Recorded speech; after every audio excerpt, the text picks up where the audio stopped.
Bismillahirrahmanirrahim. Assalamualaikum warahmatullahi wabarakatuh. Halo anak-anak ustazah, apa kabarnya hari ini? Semoga tetap sehat ya. Berjumpa lagi dengan Ustazah Reni. Hari ini ustazah akan menyampaikan materi untuk kelas 1, tema 5. Kita masuk ke subtema 2, pengalaman bersama teman. Mulai dari pembelajaran 1. Nah, sebelum kita belajar, alangkah baiknya kita berdoa terlebih dahulu ya. Berdoa dimulai. Jika anak-anak ustazah sudah selesai berdoa, simaklah video ustazah berikut ini.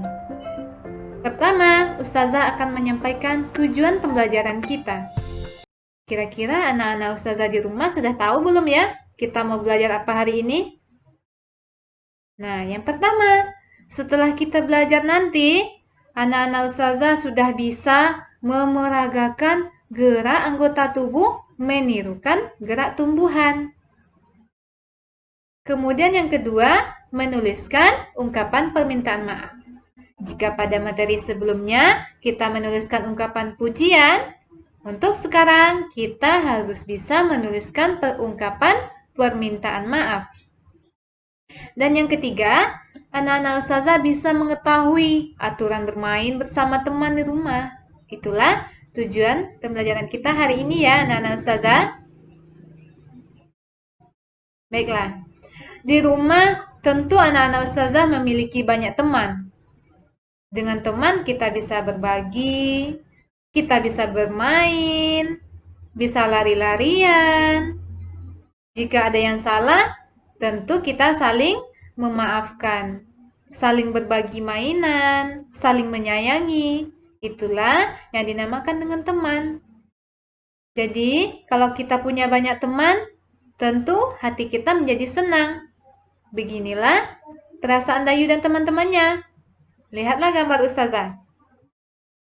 Nah, simak ustazah akan membacakan teks berikut ini. Dayu dan teman-teman merasa senang. Mereka akan belajar menari. Ini merupakan pengalaman baru Dayu dan teman-temannya. Mereka akan belajar menari dari gerak tumbuhan. Bagaimana cara menari dengan gerak tumbuhan ya? Nah, kita akan belajar cara menari dengan mencontoh gerak tumbuhan. Sebelum itu, anak-anak ustazah harus tahu terlebih dahulu kalau tumbuhan itu ada yang kecil, ada yang besar. Nah, lihatlah perbedaan tumbuhannya pada gambar ustazah.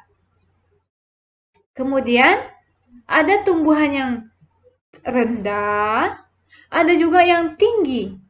Nah, anak-anak ustazah bisa lihat bedanya pada gambar ustazah. Ada pohon kelapanya yang tinggi, ada yang rendah. Tidak sama tinggi semuanya, bukan?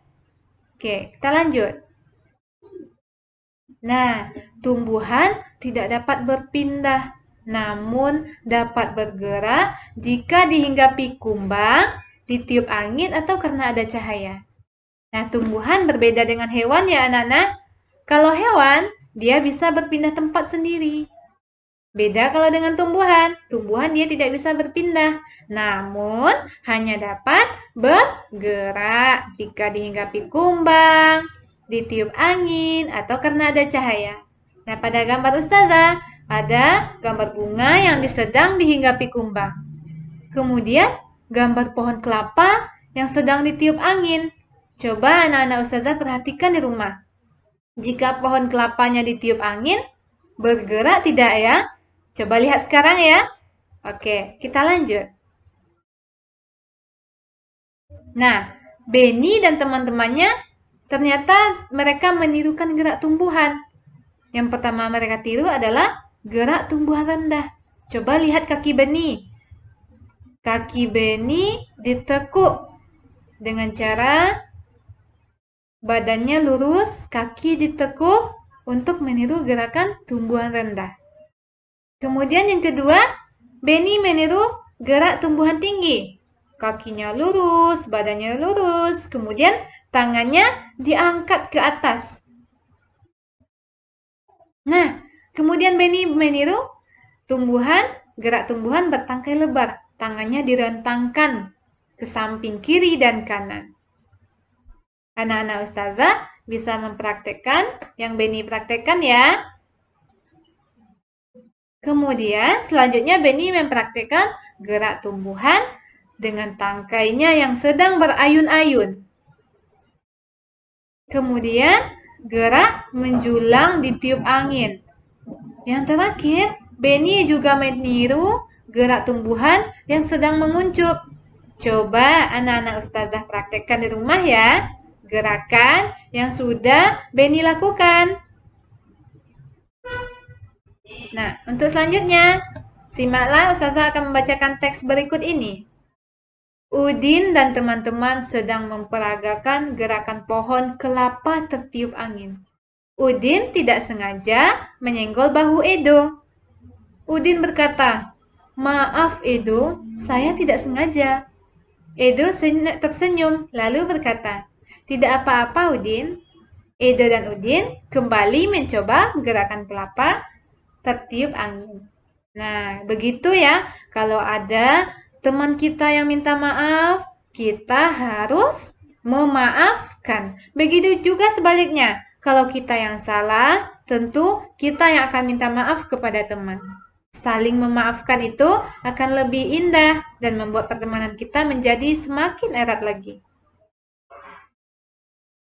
Nah, anak-anak ustazah, setelah menyimak teks yang tadi, buatlah latihan berikut ini.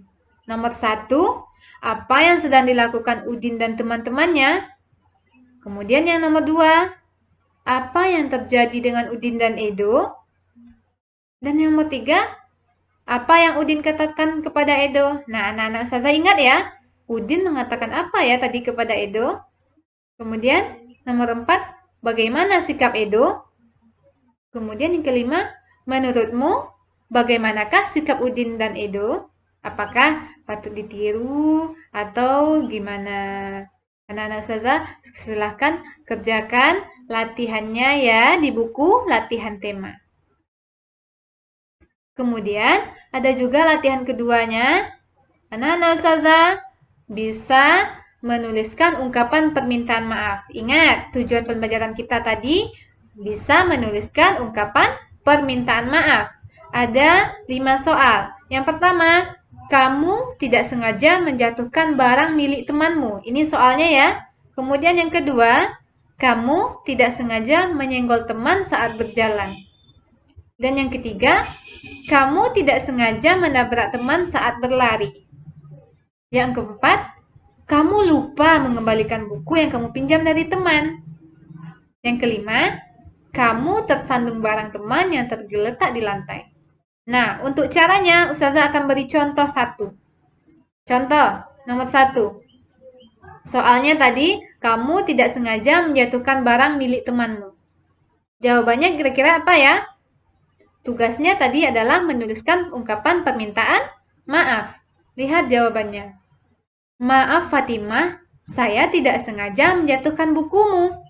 Untuk nama yang akan antum tulis, silahkan pilih nama temannya masing-masing. Tidak harus semua namanya Fatimah ya, ini hanya contoh. Nah, jawabannya, maaf Fatimah, saya tidak sengaja menjatuhkan bukumu. Begitu menjawabnya ya anak-anak ustazah. Nah, lihatlah gambar berikut ini. Ada gambar Siti dan Dayu. Hari Minggu lalu, Siti sedang bermain di teras rumah. Dayu ingin ikut bermain. Mereka bermain boneka bersama. Ibu Siti menyuguhkan es sirup untuk mereka. Dayu tidak sengaja menumpahkannya. Boneka Siti jadi basah dan merah terkena sirup. Dayu langsung pamit pulang. Siti sedih, bonekanya kotor. Ibu menghibur Siti dan membantu mencuci bonekanya. Nah, menurut anak-anak ustazah, apakah sikap Dayu ini patut kita contoh? Seharusnya sikap Dayu adalah meminta maaf kepada Siti. Itulah yang harusnya kita lakukan. Jika kita berbuat salah kepada teman, yang harus kita lakukan adalah meminta maaf.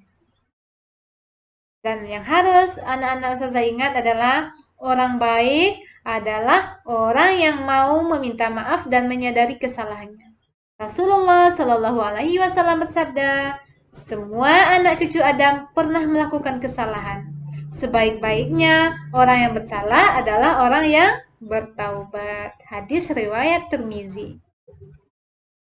Nah, kemudian kita akan belajar mengenai aturan bermain bersama teman. Bermain bersama teman di rumah sangat menyenangkan. Akan tetapi, perlu kamu ingat, ada hal yang boleh kita lakukan dan yang tidak boleh kita lakukan. Inilah yang disebut dengan aturan. Aturan harus kita taati. Nah, anak-anak ustazah, perhatikanlah gambar berikut ini. Ada nomor 1, nomor 2, 3, sampai nomor 5. Anak-anak ustazah silakan pilih yang manakah gambar yang berkaitan dengan aturan bermain bersama teman di rumah. Nomor 1, mengerjakan PR sendirian. Nomor 2, bertamu ke rumah teman. Nomor 3, membuatkan ayah minum. Nomor 4, meminjam buku teman. Dan nomor 5, bermain bersama teman di rumah. Silakan anak-anak ustazah pilih yang mana yang berkaitan dengan aturan bermain bersama teman di rumah. Nah, itulah pembelajaran kita hari ini. Semoga anak-anak ustazah bisa paham ya. Ustazah akhiri dengan membacakan wassalamualaikum warahmatullahi wabarakatuh.